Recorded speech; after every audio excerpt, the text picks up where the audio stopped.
नमस्कार मेरे प्यारे बच्चों। Auto and digital education YouTube channel पर आपका हार्दिक स्वागत, अभिनंदन। मैं आपका फिजिक्स टीचर अरविंद शर्मा। बेटा, आज हम बात करने वाले हैं हमारा चैप्टर बल तथा गति के नियम, और हमारा पहला टॉपिक होगा बल तथा बल के प्रकार। बेटा, बल होता क्या है, इसके बारे में हमारी चर्चा है।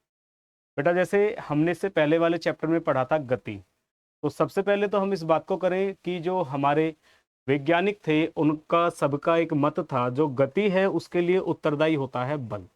जैसे सड़क के किनारे कोई खड़ी हुई कार, उसे यदि हम किसी शारीरिक बल से, शारीरिक धक्का देकर उसे हम प्रयास करते हैं, उसकी अवस्था बदलने का प्रयास करते हैं, तो वो हमारा एक बल होता है। आपके पास में विरामावस्था में कोई मेज रखी हुई है फर्श पर, उसे एक स्थान से दूसरे स्थान पर हटाने के लिए जो यूज किया जाता है वो हमारा बल है। हमारे पास में बल जो है, संतुलित बल और असंतुलित बल दो प्रकार के होते हैं। तो बेटा, जो हमारा टॉपिक बल है, देखते हैं बल होता क्या है। सबसे पहला हमारा टॉपिक बेटा बल। बल क्या है? बल बल वह बाह्य कारक धक्का बल वह बाह्य कारक धक्का अथवा खिंचाव है। बल क्या बेटा? बल वह बाह्य कारक धक्का अथवा खिंचाव है जो किसी वस्तु की अवस्था में परिवर्तन कर दे या परिवर्तन करने का प्रयास करे, उसे कहते हैं बल। बल वह बाह्य कारक धक्का अथवा खिंचाव है जो किसी वस्तु की अवस्था में परिवर्तन कर दे या परिवर्तन करने का प्रयास करे, उसे हम बल कहते हैं बेटा। जैसे मैंने अभी आपसे बताया कि विराम अवस्था में कोई मेज फर्श पर रखी हुई है, यदि हम उसे एक स्थान से दूसरे स्थान पर हटाकर रख दें, तो हमारे पास में उसे एक स्थान से दूसरे स्थान पर हटाकर रख दिया गया, तो वो हमारा बल है। अगर हमारे पास में विरामावस्था में कोई किताब मेज पर रखी हुई है, उसे हम अगर मेज पे से बल लगाकर एक स्थान से दूसरे स्थान पर हटाकर रखते हैं, अगर नहीं रखेंगे तो वो उसी अवस्था में रहेगी। यानी कि जो बल है वो अवस्था को बदल देता है। बल जो है वो अवस्था को बदल देता है, अर्थात बल वह बाह्य कारक धक्का अथवा खिंचाव है जो किसी वस्तु की अवस्था में परिवर्तन कर दे या परिवर्तन करने का प्रयास करे। बल वह बाह्य कारक धक्का अथवा खिंचाव है जो किसी वस्तु की अवस्था में परिवर्तन कर दे या परिवर्तन करने का प्रयास करे। बल के प्रभाव। बल के द्वारा तीन प्रभाव उत्पन्न हो सकते हैं। बल के द्वारा तीन प्रभाव उत्पन्न हो सकते हैं। नंबर एक, बेटा, हम बल द्वारा अगर कोई हमारे पास गतिमान वस्तु है तो हम उसे रोक सकते हैं, या कोई वस्तु विराम अवस्था में रखी है तो बल द्वारा हम उसे गति अवस्था में ला सकते हैं। तो हमारा पहला पॉइंट है बेटा, बल के द्वारा तीन प्रभाव उत्पन्न हो सकते हैं, और हमारे पास पहला पॉइंट है बल रुकी हुई वस्तु को गति में ला सकता है। जो बल के द्वारा तीन प्रभाव उत्पन्न हो सकते हैं, उसमें पहला पॉइंट हमारे पास है बल रुकी हुई वस्तु को, जो विराम अवस्था में है, रुकी हुई वस्तु को गति की अवस्था में ला सकता है, अथवा गतिमान वस्तु को रोक सकता है, विरामावस्था में ला सकता है। तो हमारा पहला पॉइंट है, यदि कोई वस्तु विरामावस्था में है तो जो बल है उसे गति अवस्था में ला सकता है, और यदि कोई वस्तु गति अवस्था में है तो बल द्वारा उसे विरामावस्था में लाया जा सकता है। दूसरा पॉइंट, बल द्वारा वस्तु की गति की दिशा बदली जा सकती है। बल द्वारा वस्तु की गति की दिशा बदली जा सकती है। कैसे बेटा? वस्तु की गति की दिशा कैसे बदल सकते हैं? जैसे बेटा, क्रिकेट खेल में हम अगर क्रिकेट खेल में खिलाड़ी बल्ले से गेंद को मारता है, धकेलता है, तो उससे गेंद की जो दिशा है वो बदल जाती है, गेंद की दिशा बदल जाती है। तो जो वस्तु है, बल वस्तु की गति की दिशा को क्या कर सकता है बेटा? बदल सकता है। बल द्वारा वस्तु का आकार बदला जा सकता है। बल द्वारा वस्तु का आकार बदला जा सकता है। बेटा, जो हमारा टॉपिक है वो है बल। तो मैंने भी आपसे बताया बेटा, बल वह बाह्य कारक धक्का अथवा खिंचाव है जो किसी वस्तु की अवस्था में परिवर्तन कर दे या परिवर्तन करने का प्रयास करे। बल के प्रभाव। बल से तीन प्रभाव उत्पन्न हो सकते हैं। नंबर एक, बल विरामावस्था में वस्तु को गति अवस्था में ला सकता है। बल गति अवस्था की जो वस्तु है उसे विरामावस्था में ला सकता है। कैसे बेटा? अगर मैं एग्जाम्पल की बात करूं, फुटबॉल खेलता हुआ खिलाड़ी किक मारकर गेंद को गति अवस्था में ला सकता है, और वो जो गोलकीपर है या अन्य कोई भी खिलाड़ी है वो उस गेंद को रोक सकता है, उस गेंद को रोक सकता है। तो जो गतिमान अवस्था थी उसे विराम अवस्था में बदल सकते हैं और विराम अवस्था को हम गति अवस्था में बदल सकते हैं। ये था बल का पहला प्रभाव। दूसरा प्रभाव बेटा, बल वस्तु की गति की दिशा को बदल सकता है। जो बल है वस्तु की गति की दिशा क्या कर सकता है, बदल सकता है। कैसे बेटा, अगर हम बात करें क्रिकेट खेल में, बल्ले से जब गेंद को मारा जाता है, धकेला जाता है, एक खिलाड़ी गेंद फेंकने के बाद जब बल्ले से खिलाड़ी गेंद को मारता है या धकेलता है तो उससे उस गेंद की दिशा बदल जाती है, गेंद की दिशा बदल जाती है। तो बल के द्वारा बेटा, बल द्वारा वस्तु का आकार बदला जा सकता है। बल द्वारा वस्तु का आकार बदला जा सकता है। जैसे बेटा हमारे पास रबड़ की कोई गेंद है, रबड़ की कोई गेंद है और उसे दोनों हथेलियों के बीच में रखकर दबा दें, पुश कर दें, दोनों हथेलियों के बीच रखकर दबा दें, पुश कर दें, तो वो जो गोल गेंद है वो चपटी हो जाती है। कैसी हो जाती है, चपटी। और ये जो बल होता है वो संतुलित बल होता है। कैसा बल होता है, संतुलित बल होता है। तो वो हमारे पास में वस्तु का क्या कर सकता है बेटा, आकार बदल सकता है। तो बल वस्तु का आकार बदल देता है, यानी कि बल द्वारा वस्तु का आकार बदला जा सकता है। तो बल से 3 प्रभाव उत्पन्न होते हैं। हमारे पास आता है बेटा, जो बल है वो एक सदिश राशि है। बल कैसी राशि है बेटा, बल एक सदिश राशि है और बल का जो मात्रक होता है, ये जो मात्रक है किलोग्राम मीटर पर सेकंड स्क्वायर, ये बेटा एमकेएस पद्धति में है। कौन सी पद्धति में बेटा, एमकेएस पद्धति में। जो बल का मात्रक है एमकेएस पद्धति में होता है किलोग्राम मीटर प्रति सेकंड स्क्वायर।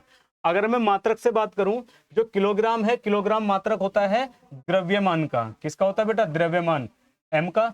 और मीटर पर सेकंड स्क्वायर किसका होता है, त्वरण का। तो जो बल है एफ, वो बराबर होता है एम गुना ए के। एफ बराबर होता है एम गुना ए के। ठीक है बेटा, बल क्या है, हमारी सदिश राशि है और एमकेएस पद्धति में मात्रक होता है किलोग्राम मीटर पर सेकंड स्क्वायर। किलोग्राम मात्रक किसका होता है बेटा, द्रव्यमान का। और मीटर पर सेकंड स्क्वायर मात्रक किसका होता है, त्वरण का। तो एफ बराबर एम गुना ए, यानी कि जो बल है वो बराबर होता है द्रव्यमान गुना त्वरण के। अगर मैं बात करूं बेटा न्यूटन, जो न्यूटन है वो हमारा एसआई पद्धति का मात्रक है। जो बल का मात्रक न्यूटन है वो कौन सी पद्धति का बेटा, एसआई पद्धति का मात्रक है। और सीजीएस पद्धति में मात्रक होता है डाइन। बेटा जो एमकेएस पद्धति हमारे पास है उसमें द्रव्यमान को किलोग्राम में, द्रव्यमान को किलोग्राम में, और एमकेएस पद्धति, एमकेएस पद्धति, तो एमकेएस पद्धति में द्रव्यमान को बेटा किसमें, किलोग्राम में, लंबाई को मीटर में और समय को सेकंड में। ठीक है बेटा, लंबाई को मीटर में, द्रव्यमान को किलोग्राम में और समय को सेकंड में मापते हैं। सीजीएस पद्धति में, सीजीएस पद्धति में लंबाई को सेंटीमीटर में, लंबाई को सेंटीमीटर में, द्रव्यमान को ग्राम में और समय को सेकंड में मापते हैं। तो सीजीएस पद्धति में बल का मात्रक डाइन होता है और एमकेएस पद्धति में बल का मात्रक किलोग्राम मीटर पर सेकंड स्क्वायर होता है। और एसआई पद्धति में मात्रक होता है बेटा न्यूटन।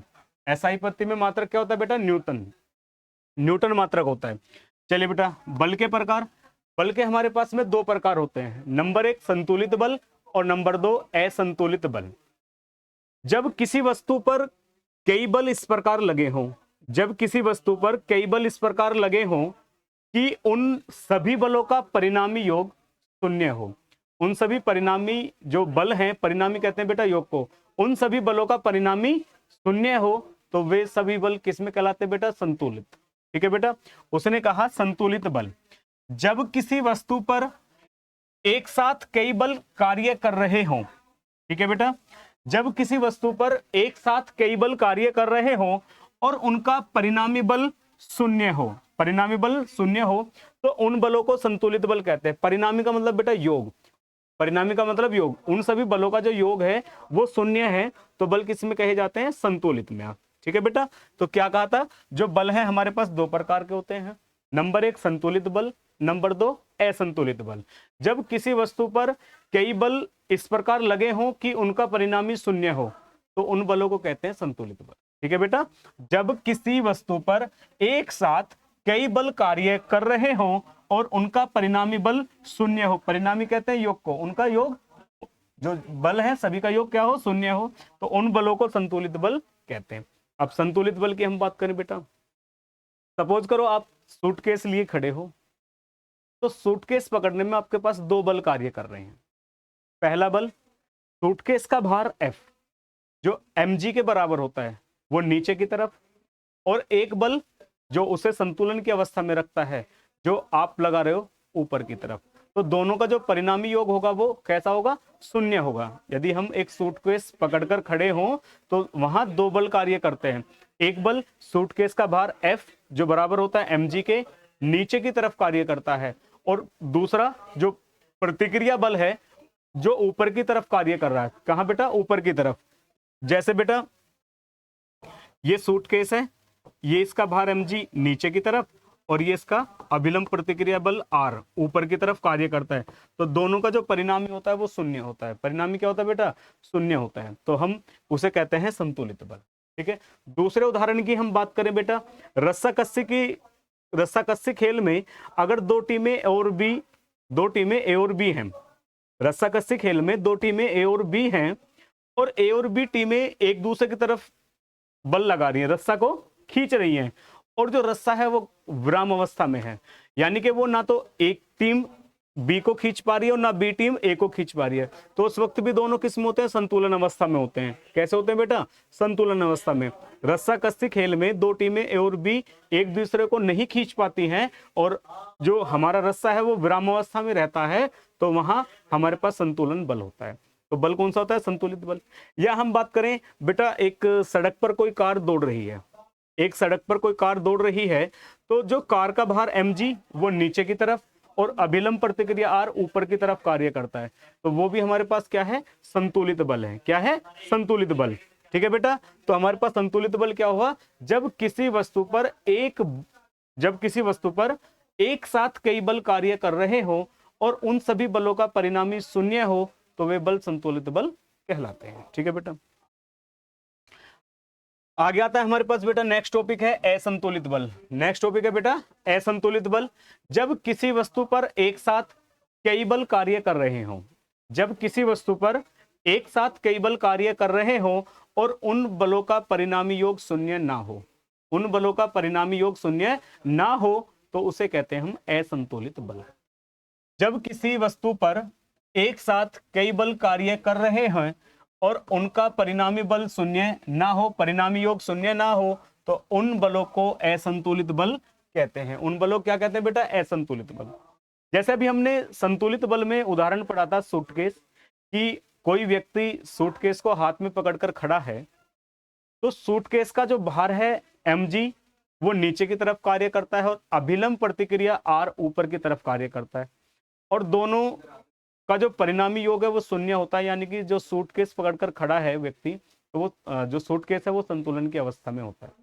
अगर अब यदि हम कहें कि कोई व्यक्ति सूटकेस पकड़कर खड़ा है और वो सूटकेस उसके हाथ से छूटकर नीचे गिर जाता है, तो जो उसका बल है वो तो भार तो नीचे की तरफ कार्य करेगा, लेकिन अभिलंब प्रतिक्रिया बल कैसा होगा? वहां शून्य होगा। तो वो जो बल है वहां उनका परिणामी योग क्या होगा? परिणामी योग शून्य नहीं होगा। तो वो बल किसमें होंगे? असंतुलित बल होंगे। जैसे हम बात करें दूसरे उदाहरण की बेटा, रस्साकस्सी के खेल में अगर दो टीमें ए और बी, और टीम ए या टीम बी दूसरी टीम को अपनी तरफ खींच लेती है, तो वहां बल क्या होते हैं? असंतुलित बल होते हैं। वहां भी परिणामी योग शून्य नहीं होता है, परिणामी योग शून्य नहीं होता है। रस्साकस्सी के खेल में यदि दो टीमें ए और बी हैं और टीम ए टीम बी को अपनी तरफ खींच ले, तो वहां भी बल कैसे होते हैं? असंतुलित बल होते हैं। ठीक है बेटा। कैसे बल होते हैं? असंतुलित बल होते हैं। तो असंतुलित बल क्या था? जब किसी वस्तु पर एक साथ कई बल कार्य कर रहे हो, जब किसी वस्तु पर एक साथ कई बल कार्य कर रहे हो तो उनका परिणामी बल शून्य ना हो, तो बल किसमें होते हैं बेटा? वो बल होते हैं असंतुलित बल। जब किसी वस्तु पर एक साथ कई बल कार्य कर रहे हैं और उनका परिणामी बल शून्य न हो, तो उन बलों को असंतुलित बल कहते हैं। उदाहरण में बेटा मैं आपको बता चुका हूं, रस्साकस्सी के खेल में दो टीमें ए और बी, यदि टीम ए टीम बी को अपनी तरफ खींच ले तो बल किसमें होंगे? असंतुलित बल होंगे। बल कौन से होंगे? असंतुलित बल। संतुलित तथा असंतुलित बलों में अंतर। हमारा टॉपिक है बेटा संतुलित तथा असंतुलित बलों में अंतर। पहला टॉपिक बेटा दोनों की परिभाषा में हम क्या बताएंगे बेटा? जब वस्तु पर एक साथ कई बल कार्य करते हैं, तो उनका परिणामी शून्य होता है, उनका परिणाम योग शून्य होता है। किसमें बेटा? संतुलित बल में। जब वस्तु पर एक साथ कई बल कार्य करते हैं तो उनका परिणामी योग क्या होता है? शून्य होता है। असंतुलित बल में जब वस्तु पर एक साथ कई बल कार्य करते हैं तो उनका परिणामी शून्य नहीं होता है, तो उनका परिणामी शून्य नहीं होता है।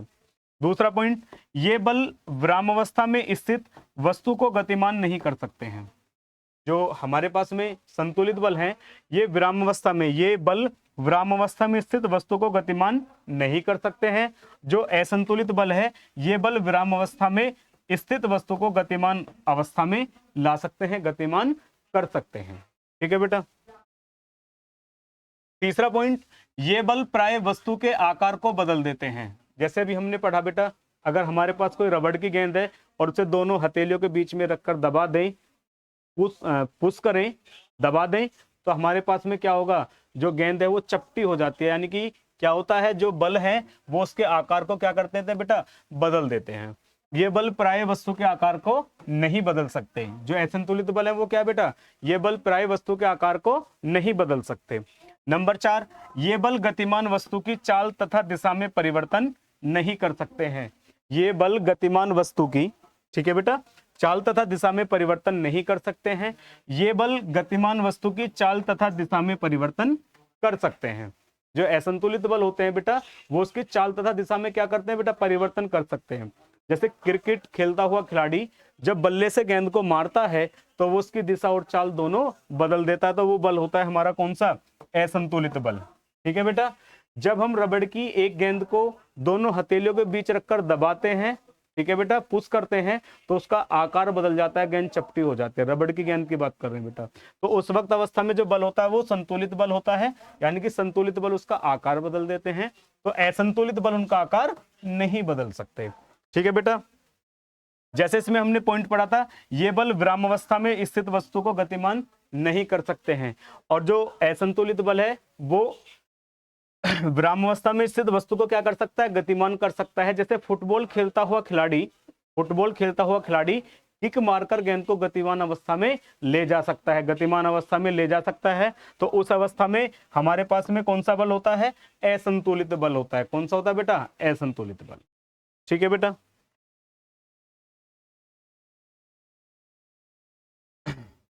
हमारे पास बेटा नेक्स्ट क्वेश्चन है, एक ऐसा उदाहरण दीजिए जिससे यह स्पष्ट हो कि संतुलित बल वस्तु के आकार में परिवर्तन कर सकता है।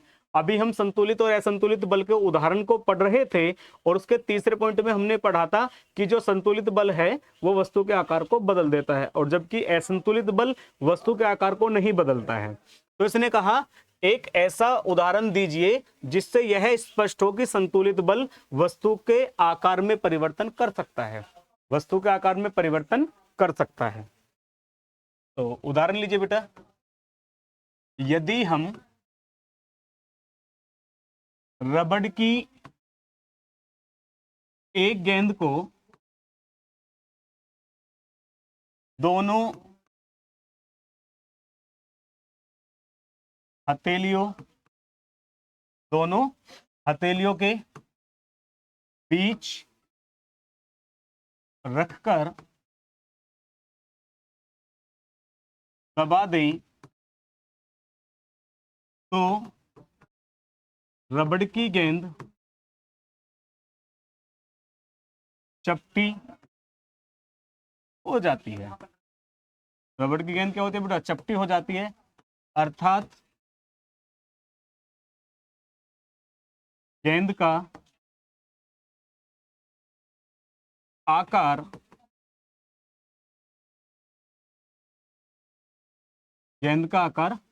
बदल जाता है। गेंद का आकार क्या होता है बेटा? बदल जाता है। उसने कहा था कि एक ऐसा उदाहरण दीजिए जिससे संतुलित बल किसी वस्तु का आकार बदल देता है, उसे हम समझ सकें, स्पष्ट कर सकें। तो हम कह रहे हैं बेटा, यदि हम रबड़ की गेंद को दोनों हथेलियों के बीच रखकर दबा दें तो गेंद चपटी हो जाती है, अर्थात उस गेंद का आकार बदल जाता है। ठीक है बेटा। उस असंतुलित बल का नाम बताइए जो साइकिल की गति को धीमा करता है जब हम उस पर पेडल लगाना बंद कर दे। उस असंतुलित बल का नाम बताइए जो साइकिल की गति को धीमा करता है जब हम उस पर पैडल लगाना बंद कर दें। बेटा जब हम अगर हम बात करें गति के लिए उत्तरदायी है घर्षण बल।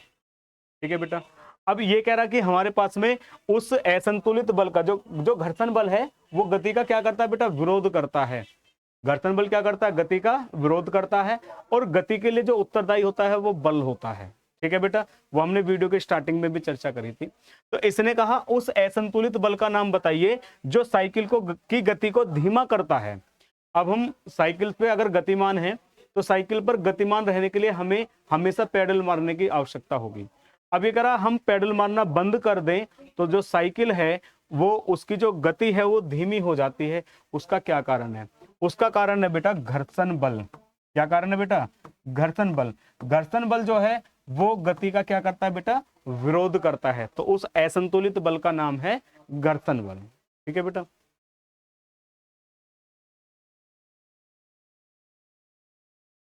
चलिए बेटा, हमारे पास टॉपिक आ गया घर्षण। क्या टॉपिक आ गया बेटा? घर्षण।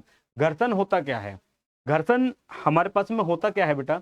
ये कहता है कि जब एक वस्तु किसी दूसरी वस्तु की सतह पर गति करती है तो अथवा गति करने का प्रयास करती है तो उनके संपर्क तलों, किस पर बेटा? संपर्क तलों पर स्पर्श रेखीय दिशा में एक बल कार्य करता है। जब एक वस्तु दूसरी वस्तु की सतह पर गति करती है अथवा गति करने का प्रयास करती है तो उनके संपर्क तलों पर स्पर्श रेखीय दिशा में एक बल कार्य करता है जो उनके बीच आपेक्षिक गति का विरोध करता है। यह बल घर्षण बल कहलाता है। क्या है बेटा? यह बल घर्षण बल कहलाता है। जब एक वस्तु किसी दूसरी वस्तु की सतह पर गति करती है अथवा गति करने का प्रयास करती है।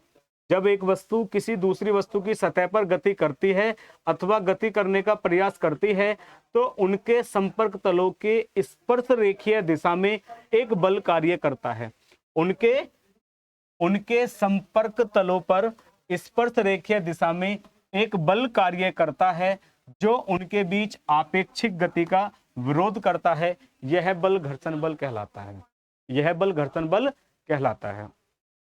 जो घर्षण बल है बेटा उसकी हमें आवश्यकता भी है और घर्षण बल एक बुराई भी है।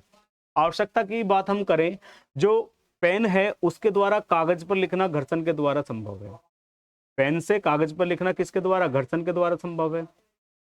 हमारा चलना घर्षण के द्वारा संभव है। ठीक है बेटा। अगर हम बात करें, हमारे पास टॉपिक है हमारे पास कि घर्षण एक आवश्यक बुराई है, इस कथन को स्पष्ट कीजिए।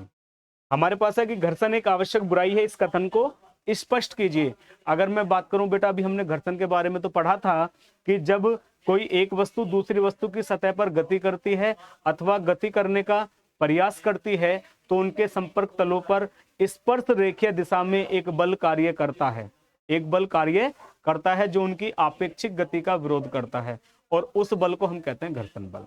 घर्षण बल की हमें आवश्यकता भी है और घर्षण बल एक बुराई भी है। आवश्यकता, कागज पर जो हम लिखते हैं, कागज पर जो लिख पाना पेन के द्वारा जो संभव है वो किसके द्वारा बेटा? घर्षण के द्वारा। हमारा पैदल चलना, सड़क पर पैदल चलना किसके द्वारा? घर्षण के द्वारा संभव है। ठीक है बेटा, किसके द्वारा संभव है? घर्षण के द्वारा। जो मशीनरी है वहां भी हमारे पास में किसके द्वारा? घर्षण के द्वारा। लेकिन बेटा मशीनरियों में जो बोल्ट होते हैं, जो पेंच होते हैं, वो घर्षण के द्वारा घिस जाते हैं। घर्षण के द्वारा क्या होता है? घिस जाते हैं। तो घिसने के कारण जो दक्षता होती है मशीन की वो भी घट जाती है, पेंच टूट जाते हैं। तो ये इस कारण जो हमारे पास घर्षण होता है वो इस कारण हमारे पास बुराई भी है। घर्षण उस कारण हमारे पास क्या है? बुराई भी है। यानी कि जो घर्षण है उसके द्वारा जो मशीनरी है, उसके जो पुर्जे हैं वो घिस जाते हैं। क्या हो जाते हैं बेटा? घिस जाते हैं। जो मशीन है उसकी दक्षता घट जाती है, उसके काम करने की क्षमता घट जाती है। तो जो घर्षण होता है उस कंडीशन में हमारे पास वो नित्यांत बुराई होती है। ठीक है बेटा। लेकिन अगर हम बात करें से हम कागज पर पेन के द्वारा लिख पाते हैं तो उस कंडीशन में हमारे पास में जो घर्षण है वो आवश्यक है। सड़क पर पैदल चल पाना घर्षण के द्वारा संभव है। ठीक है बेटा। तो हमारे पास में जो घर्षण है वो आवश्यक बुराई भी है और उसकी आवश्यकता भी है। ठीक है बेटा, आज के टॉपिक में हमारे पास इतना ही। मिलते हैं बेटा आपसे नेक्स्ट वीडियो में।